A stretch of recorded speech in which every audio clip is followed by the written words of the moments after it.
즉 하와이를 핵으로 직접 공격하는 게 아니라 고고도에서 핵폭탄을 터뜨린다는 것인데, 이럴 경우 공중 핵폭발로 인해 전자기파가 발생할 것이고,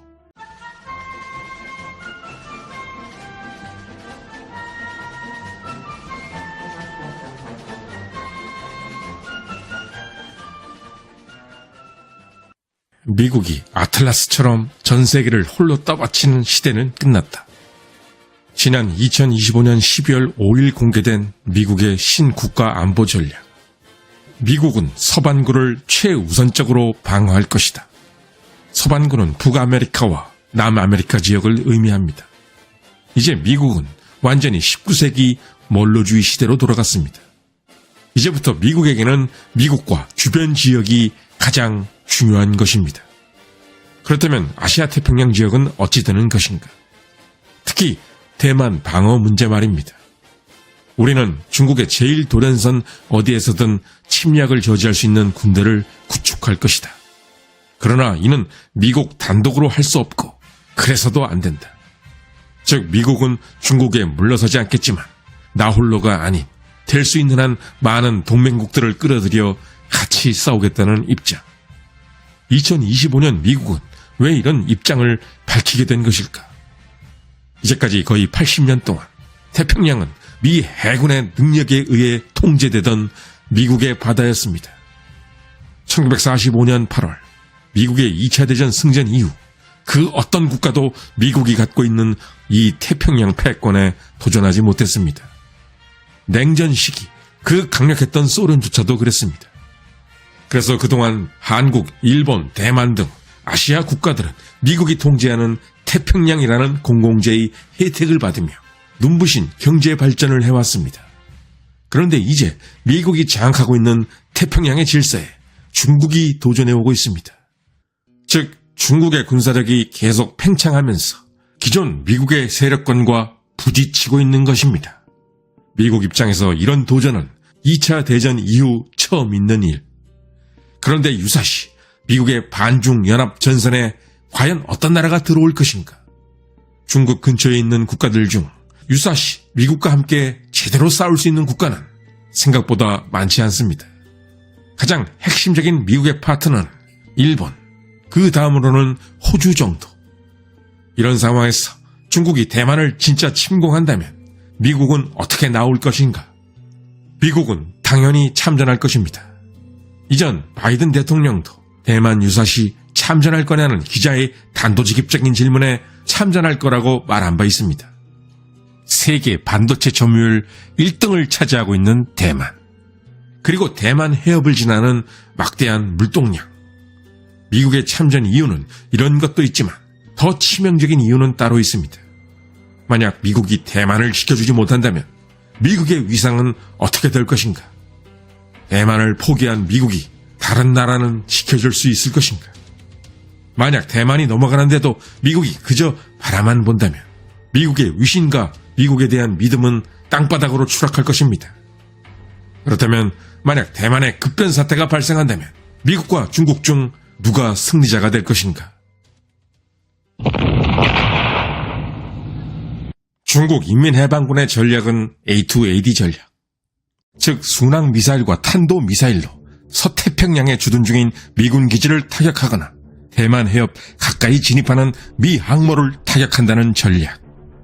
이에 맞서 미국은 무려 274억 달러를 투입해 미사일 봉쇄망 구축을 하고 있습니다. 즉 오키나와에서 필리핀을 잇는 제1열도선을 따라 지상에 미사일을 배치하는 전략. 중국의 반접근 거부 전략으로 인해 값비싼 함정과 항공기가 중국 근처로 가는 것 자체가 부담스러운 미군. 그러자 미군은 아예 중국에 가까이 접근하는 전략을 버리고 거꾸로 중국처럼 미사일을 이용해 중국의 해군과 공군이 나오는 것을 견제하겠다는 것. 즉 중국의 전략으로 중국을 제압하겠다는 것이 미군의 신전략인 것입니다. 그런데 미국과 중국 중 누가 승리할 것인가는 정말로 예상하기가 어렵습니다. 실제로 워게임을 해봐도 어떨 때는 미국이 또 어떤 때는 중국이 승리하는 것으로 나오고 있습니다. 즉 그 어느 쪽도 한쪽을 쉽게 이기지 못한다는 의미. 워게임 결과가 이렇게 나오는 이유는 변수가 많고 양측의 장단점이 팽팽하기 때문입니다.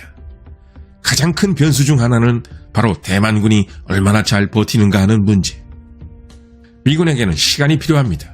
만약 대만군이 중국 인민해방군의 맹공을 잘 버텨낸다면 미국과 일본, 호주 등이 적극적으로 나설 수 있는 시간을 벌게 될 것입니다.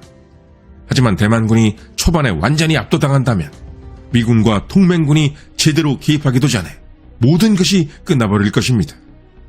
그런데 중국에게도 어려움은 있습니다. 상륙작전은 말처럼 쉽지 않습니다. 6.25 전쟁 당시 백아더 장군이 했던 인천 상륙작전, 당시 미 육군 참모총장과 미 해군 참모총장, 그리고 미 합참의장까지 전부 반대했습니다. 반대의 근본적인 이유는 상륙작전 자체가 결코 쉬운 것이 아니었기 때문. 게다가 중국은 상륙작전 트라우마가 있습니다. 1949년 당시 중국은 본토에서 불과 3km 떨어진 장제스의 국민당군이 지키고 있던 금문도를 점령하려고 했다가 무려 9천여 명의 병사들이 사살당하거나 포로가 된 적이 있었기 때문.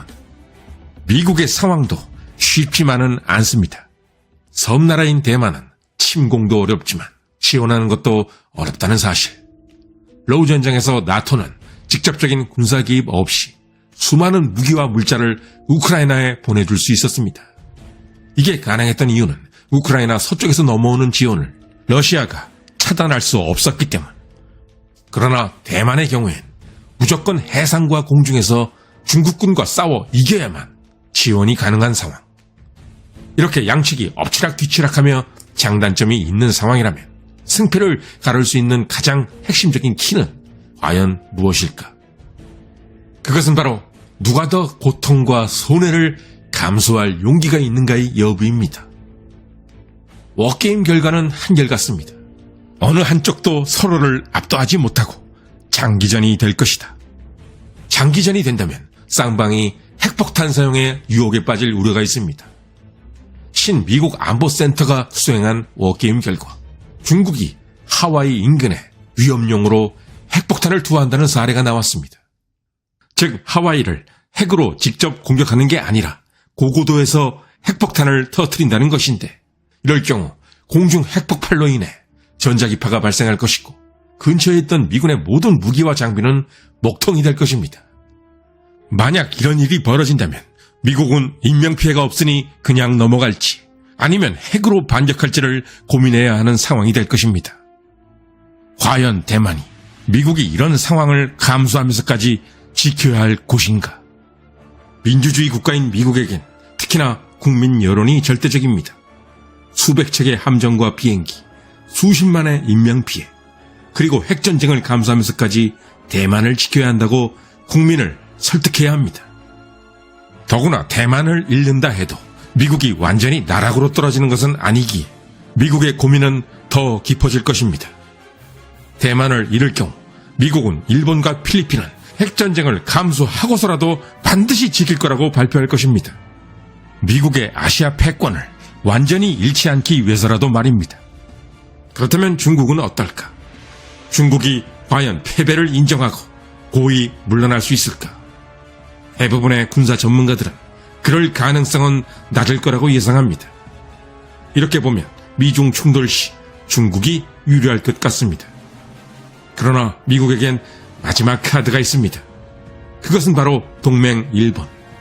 가장 최근의 워게임에서 중국은 20번 넘게 대만 점령에 실패한 것으로 나왔습니다. 그 조건은 바로 일본이 미국과 함께 초반부터 적극적으로 개입하는 경우. 과거 태평양 전쟁 당시 세계 1위와 3위의 해군력을 자랑했던 미국과 일본. 전통적으로 해군력이 이처럼 강력했던 두 국가가 처음부터 연합해서 싸운다면 그 저력은 결코 무시할 수 없다는 것이 입증된 셈입니다. 이처럼 미중 충돌의 결과는 엎치락 뒤치락하며 한 치 앞도 그 결과를 예상하기 어려운 것이 현재의 상황인 것입니다.